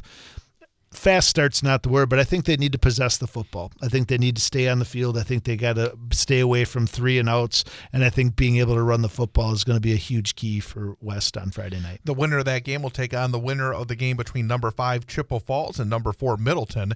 And you said it. It's again be interesting to see Middleton from the Big 8 down in the state capital area. Chippewa Falls from the Big Rivers. Again, we had the Waunakee is from the Badger South or the Badger North. I forget which one of it is. So we got all these different conferences that are being part of the bracket. Yeah, I think this is a really intriguing one to me because I don't know who Chippewa Falls is. I think they've played really well some weeks, and I think they haven't played so well other weeks. Fortunately for them, a couple of the weeks they played really well is when it was against Wisconsin Valley schools, and I think that's definitely a game DC Everest would love to have back, and probably thinks they're the better team in that equation. So I think that's a nice matchup, and it'll be interesting to see how that one plays out with Middleton and Chippewa. And then the other part of the bracket, the upper left, if you're looking at your Division I WIAA football tournament bracket, you got the number 2 seed Hudson and number 7 seed DC Everest. Both teams 7-2 overall. Hudson was 5-2 in the Big Rivers Conference. Of course, Everest 5-0 in the Valley did have the conference crossover loss as well. But again, 7-2 seeds, 7-2 records. It looks like a very, I think, even matchup. It is, and I think if you had a takeaway from who's the better conference, the Big Rivers or the Wisconsin Valley or year one of this new conference, like who, I don't necessarily think it's as simple as saying which conference is better. I think when you look at the Big Rivers, I don't know who the best team in the Big Rivers is because down the stretch, they all kind of beat each other, whether it was New Richmond, Rice Lake, Hudson. And I think if you take those teams as being the best teams in the Big Rivers, I think you throw DC Everest and Spash into that mix and you say they're the best 2 teams here, but probably fit right in with those teams. So I think that those are probably the top 5 teams right now between the 2. And I think I don't love, again, that Everest got a 7 seed and has to play on the road as a conference champ, but I do think it's a good matchup, and I think they should feel good heading over there on Friday night. And I guess the one thing that kind of stand out for Hudson is they did have a very impressive win last week against Rice Lake. I mean, I thought going maybe into that football game that Rice Lake being at home had only lost 1 game would be a favorite, but they lost by a big margin, 35-14. So again, sometimes we go back and we think, well, what was Hudson back in week 2 when they came to Tom Field? Obviously, that was a significant win for them going into this game. Yeah, for sure. And I think when you look at maybe the size and depth of a team like Rice Lake, it appears to me as that they were playing better football earlier in the season and I have no idea if it's injuries or if it's just good old fashioned depth when you get beat up from week to week and achy and sore and slow down and some of those things. And Hudson, from an enrollment standpoint, is kind of the Spash of that league over there, and that's a pretty daunting matchup for them. I still think Rice Lake probably feels pretty good heading into the playoffs, knowing who they beat and who they competed with this year. But and going in Division II. Yes. And then the winner of that game will take on the winner of Stevens Point at Madison Memorial. And you talk about just school names, traditional in multiple sports.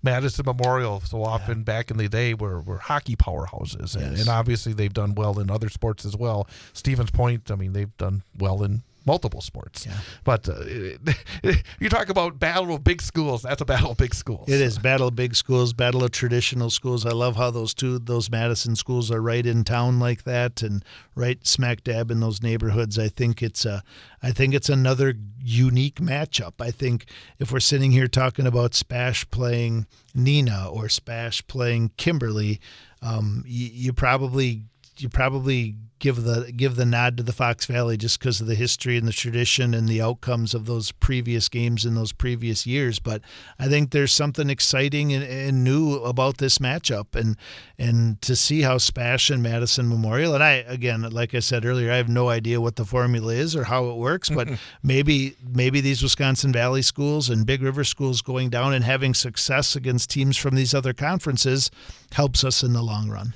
And Madison Memorial looks a lot like Waunakee in terms of they have a quarterback who's throwing for nearly 70% of his passes for similar amounts of yards. In fact, has a few more touchdowns. They beat Waunakee 49-34 back in week 2. Middleton they beat in week 3 38-35. So again, I mean, that's early in the season, but recently they have not been giving up a lot of points. And for Stevens Point, I'm curious to see Spash against a team like this because, again, Spash at times isn't, I would call, the prettiest team in the world because they do this short pass game. They're not, where they're heaving it downfield all the time, but they've been so very effective the last 2 years. Yeah, I think if it's last year's Spash team with the big play potential and success than they've had this year, they probably feel a little bit better about this matchup. And I think the other thing that's really important for them, again, reiterating what Logan had said earlier, is they've kind of had some slow starts lately. They had the slow start against Everest. They kind of had a slow start against Marshfield this week. And I think in a game that looks like a lot of firepower, which Spash certainly brings firepower to the field as well with what Grant and Johnny and those guys have been able to do lately, I think it's important that they kind of go toe-to-toe early and not dig themselves a hole. One Wisconsin Valley Conference team in Division II. You got New Richmond and Marshfield. Talk about interesting matchup. You'd have a Marshfield Tiger team that got off to such a difficult start. You have a New Richmond team that ran through the Big Rivers. They were undefeated. They were 9-0 this year, 7-0 in that very difficult conference. Won the conference by 2 games, but yet go back to week number 1, 7-6. Marshfield and New Richmond. I wonder how New Richmond looks at this game because obviously Marshfield had a chance to win that football game with a long field goal late. Yeah, I think this is a good rematch. I think if you're Marshfield and you're getting the 8 seed, you're going up against a really good football team if they're 9-0 and through that conference. But for some reason, for some game plan, they played them tough. As tough as anybody that they played. Yeah, and and the only thing Marshfield's done since that time is get better, right? Their offense has really been clicking lately. They played with Spash last week, but let's also be realistic and say New Richmond has probably gotten a lot better during that time too, obviously, if they ran through that conference the way that they did. Just quickly, the other games in that part of the Division II bracket, and the number 2 seed is Rice Lake. They take on number 7 DeForest. Number 6 Menominee, another Big Rivers Conference school. They will be taking on number 3 Monona Grove. Again, that little nexus between the Big Rivers and down in the Dane County area. And the winner of the Marshfield New Richmond game will take on either La Crosse Central or Holman. And it was Central that kind of roughed up East back in week 2, I think. It was Logan. Okay. It was in that storm-shortened game. Yep. Okay, so that's Division 2. That's the only area team, Marshfield, in there. In Division 3, of course, perennially a number of great Northern Conference teams in D3. Medford is a number 1 seed. They will take on number 8 Lakeland. Medford defeated Lakeland by a score of 40-8 back in the middle part of the season. That was in Minocqua. This one's in Medford, and Medford is just frankly, you talk about teams that have been getting better and better. That run game is getting better and better, and a real tough matchup for Lakeland after their 7-6 win over Tomahawk last week. Yeah, I think honestly, it's a good matchup for Medford. I think obviously they come in there with a lot of confidence. Tough for Lakeland to go up against Medford again. I mean, that's Right. a pretty high hill to climb. And a lot of the deck is stacked against them. But again, with Medford as a 1 seed, they're not gonna play a really good team in the first round. But again, they've struggled to have competitive regular season matchups in their conference, and this will be another one that I don't believe will be that particularly competitive. So again, struggling to get them ready for level. Who would they have in level 2, Chad? The winner of Wausau East and Fox Valley Lutheran. So game will be played at Tom Field on Friday night. Wausau East, of course, 6-3, 5-2 in the conference. Fox Valley Lutheran was 5-4 from the Bay Conference. But again, we were talking a little earlier, they lost 2 of their games by 1 point. They lost another game by 6 points, and they had 1 game where they lost by double digits. So obviously a 5-4 team that could have easily been 7-2 with a little flip of the switch, and maybe even 8-1. And obviously, again, this is where the Bay Conference. Again, it's been traditionally a pretty good conference. It's going to be an interesting matchup because the Great Northern has struggled for the most part in games against teams from other conferences in this bracket. Yeah, I think East has the advantage of playing at home. I think East, one of the things they've shown to do very well is explosive plays and big plays. So obviously that's a big part of their game and something they'll need to do in order to be competitive and win this game. And Fox Valley Lutheran comes in very battle tested. I kind of had some matchups similar to this when I was up at Northland Pines, where there's a couple years where we were independent and kind of ended up with some really nice regular season records, and then pulled in a Green Bay Notre Dame one year and a Luxembourg Casco. And I think this is kind of along those same lines. I think Fox Valley Lutheran is a pretty, not state championship caliber team, but a pretty solid team in and out and very battle tested from playing in that Bay Conference. And for Wausau East, I imagine that is not being too high. Yeah. I mean, obviously, this is big. When you haven't played a home game, that's school. I mean, obviously, these kids were not even born, probably. 17, somewhere around that time, 2007, where Wausau East last played a home playoff game. I would think that everybody involved on the east side here was going to be very excited, and going over to Tom Field on Friday night for those guys to come out there. Sometimes you get so juiced up, you're coughing it up and making some mistakes mentally. I imagine, okay, be juiced up, but also make sure you're mentally sharp as well. Right. Yep. They're gonna see a defense. Don't know much about Fox Valley Lutheran other than looking at their record last week. But they're going to see a team that plays really good defense like they have not seen in the Great Northern. So I think taking care of the football is going to be really important for them. Also in that bracket, the number 7 seed Merrill. Again, really good year for the Merrill Blue Jays. I mean, they struggled so badly scoring points a year ago, and for them to turn it around, have a winning record, 5-4 overall, get to the playoffs, outstanding work. But they got a really tough matchup. Onalaska traditionally beats Great Northern Conference teams in the playoffs. In fact, the last 2 years, they eliminated Medford in the playoffs. And if I'm not mistaken, they beat Medford week 1 or 2 this year as well, when Medford had knocked them off last year. So yeah, that is a tall order for Merrill.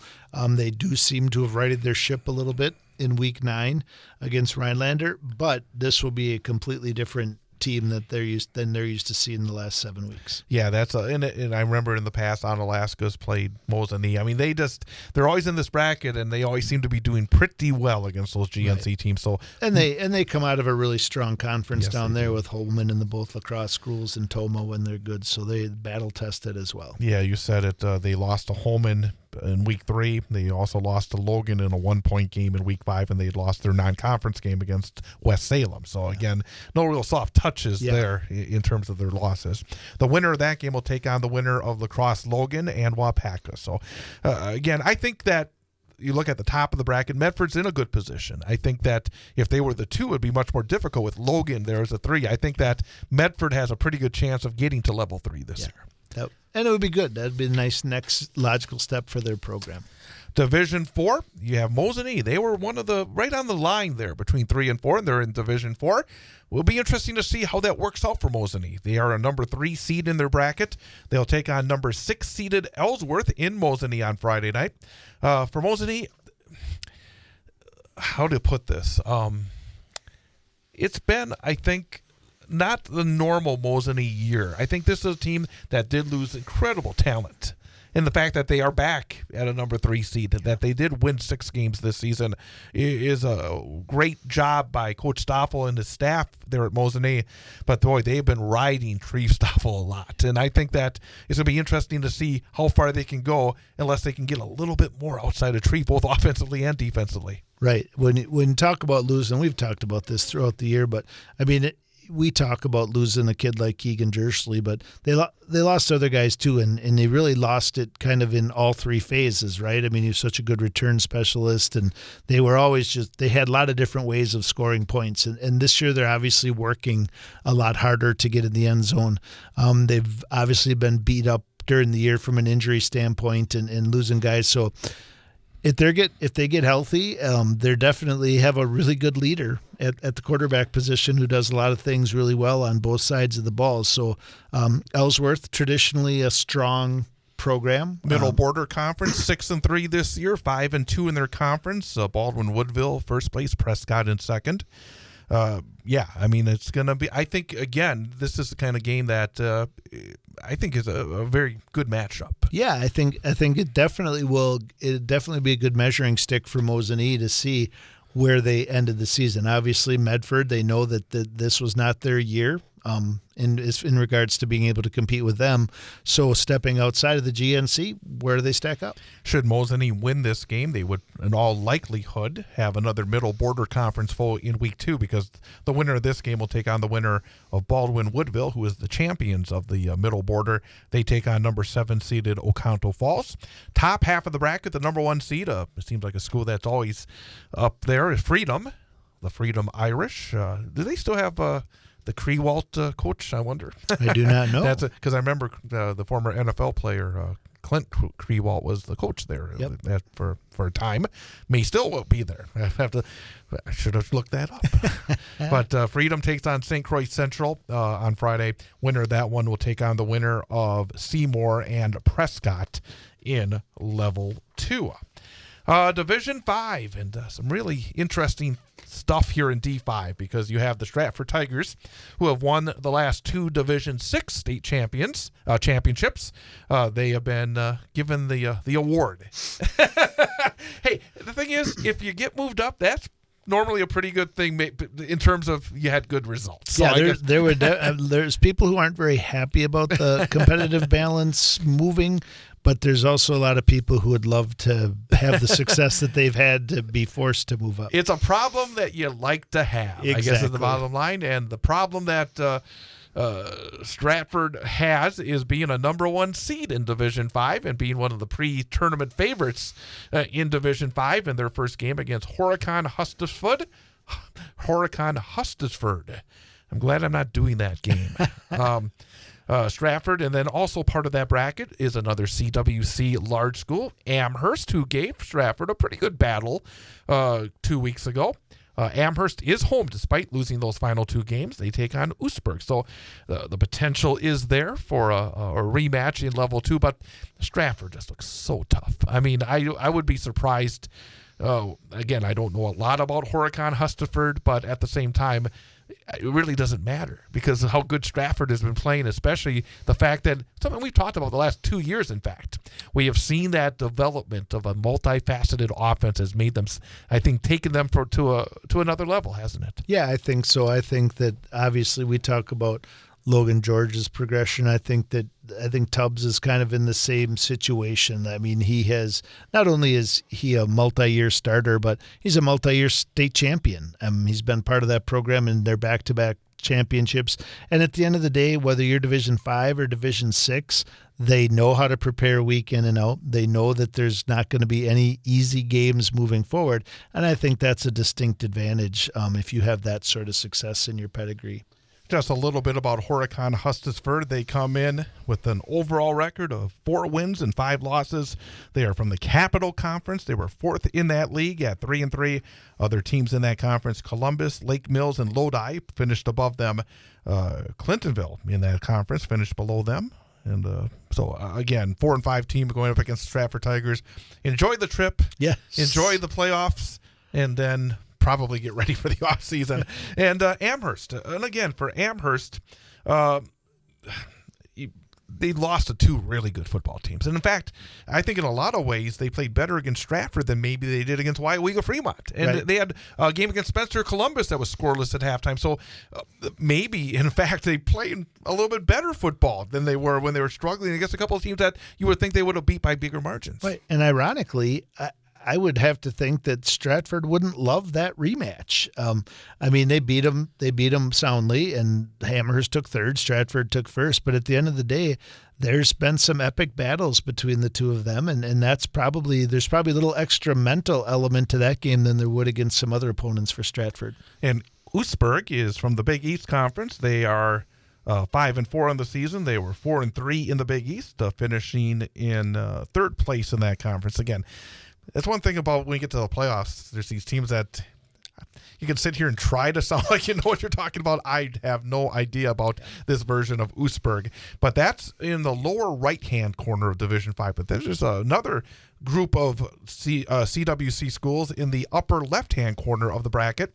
You got St. Croix Falls is the number 1 seed. They take on number 8 Elk Mound, and the winner of that game will take on either Wittenberg-Burnhamwood, who is the number 4 seed, or Barron, who is the number 5 seed. And again, Wittenberg-Burnhamwood, they lost a non-conference game against a very good Bondwell squad back in week number 1. They had a game they lost, I believe, 33-6 against Stratford in the middle of the season. Other than that, nothing but wins. And as we talked about, a team that's gotten better. They have to make some changes. They lost a long-time starting quarterback. They lost a big running back from last season, and they were able to find some answers and get better and better during the season. And, of course, the defensive side, I think, is also something that Whitburn has been doing very well. Yeah, I think this is a good matchup for them. I think that where they sit in this bracket is they definitely have the opportunity to win some football games. I know St. Croix traditionally is pretty competitive in the playoffs, but they're playing really good football right now. They're on a nice run, and I think it's a benefit to playing some non-common opponents for them as well. And again, not to make assumptions, but I'm going to make a slight assumption here because Barron is from the heart of the North. They finished in 4th place in that conference at 4-3. They have an overall record of 6-3. St. Croix Falls was the top team in that league, but Northwestern, Spooner also in that league. You coached up in the north part of the state. What do you know about the heart of the North is in terms of the conference and the strength of that conference? I know Maple Northwestern was kind of the jewel of that conference. I don't know if they got moved out with the last realignment, but they kind of had a nice run. Second, Northwestern, I assume it's the same school. Yep. They were second in the conference. Okay, so I know traditionally they're a pretty strong school. Is that where Ashland and Hayward ended up as well when they left? And Northwestern beat Hayward 58-14 last week, so they're pretty good. I think they're a really nice team. I think that so the top of that league is pretty strong. Yeah, for sure. So I think that Barron would be a good test, but I think Wittenberg-Burnhamwood in a good spot. Northwestern is actually the number 2 seed in this bracket. They take on Colby, number 7. Colby's been an interesting team. They still have that running game. They've given up quite a few points, though. Again, that seems to be a pattern. If they can get the defense a little better, but that's going to be a tough matchup, isn't it? Yeah, it is. I mean, I keep waiting for Colby to be Colby this year, and I don't know as though Colby's going to be Colby this year. Yeah. So I think that's a tough matchup for them, but they can score points, so anything's possible. Let's go to Division 6. You got Waunakee Fremont. Again, very exciting games for Waunakee Fremont, but a number 8 seed, 5-4 team, I guess, not to be unexpected. They take on Coleman, and boy, Coleman's always a physically tough football team. They like to run the football. They got great wrestlers as well, so that's a tough matchup for Waunakee at Coleman. The winner of that game takes on either number 4 Abbotsford, who takes on number 5 Nakusa. So a couple of area teams. I think Abbotsford is in a good spot. in that first round game. I think a really tough draw for Waunakee against Coleman. It is. I think it'll be probably good for Abbey if they're able to pull it off against Nakusa to kind of see how that matchup plays out. Just run and run. Exactly. And then the bottom of that bracket, Auburndale is the number 3 seed. And again, they've had an outstanding campaign. They take on number 6 Westfield at home on Friday. And Bondwell, who we talked about, beat Wittenberg-Burnhamwood early in the season. They take on number 7 Crandon. So Auburndale, almost a little surprised that they're not a little bit higher. But then again, they were not the conference champions. They did lose by a significant amount against Edgar. But the way they've been playing, they had I thought, an impressive win against Iola. They had a very impressive road win late in the season against Abbotsford. I still think that's a team that can make a bit of a run. I do too. I think that's a good matchup. Who played Bondwell early this year? Was it Wittenberg? Yeah, I remember that week one number early 1 too, and I think they Bondwell won. They won. They kind of gave it to them. So I think that's an interesting matchup, and I think Crandon actually played a couple great Northern schools tough early they played as Merrill. well. They had a big lead late, and Merrill came back and beat them in the final seconds. So some interesting matchups. Division 7, you got Edgar and Pittsville. Pittsville earned their way in, but they get a trip to Edgar as a reward. And Iola Scandinavia is number 2 seeded in that bracket, and they take on Hilbert in the first round. The Edgar-Pittsville winner takes on either number 5 Cheyocton or number 4 Roncalli. And the winner of Iola against Hilbert takes on either Lord's Academy, the number 6 seed, or number 3 Crivets. But, you look at what Edgar's done this season, and it actually sets up where, they would face Iola level 3 if it goes chalk, and they have to feel pretty good as they've already beat them once. Yeah, I would say it's a good draw for Edgar. I think that they kind of, knock on wood for them, but I think, like you said, I think they walk to level 3 in this one and then see where it goes from there. And finally, in 8-player football, the Newman Catholic Cardinals make it to the postseason again. They made it every year since the WIAA started sponsoring 8-player football. Newman Catholic, number 3 seed in their bracket, take on number 2 seeded McDonald Central in Chippewa Falls. Old CWCC battle, and they actually played in the playoffs a couple of years ago. Newman won by a big margin, but this season McDonald's been among the top-ranked teams throughout the state. They have big numbers on their roster, big numbers. In fact, they're so big they're going back to 11-player in a couple of years.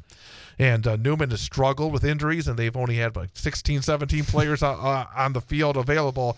Numbers-wise, it's going to be tough, but boy, I never underestimate the ability of that coaching staff led by Paul Micklig to be able to put together a game plan that'll give them an opportunity.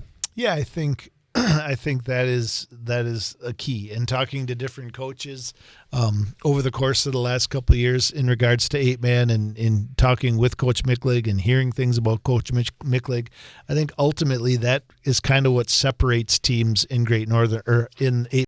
The national news cycle never stops, but it can be hard to find news about your local community. Civic Media is dedicated to providing quality local and state news coverage across Wisconsin. With the Civic Media app, you can get notifications about local stories that matter to you and your community. Find the free Civic Media app in your phone's app store and choose notifications from the menu to tell us what kind of news you want to hear about.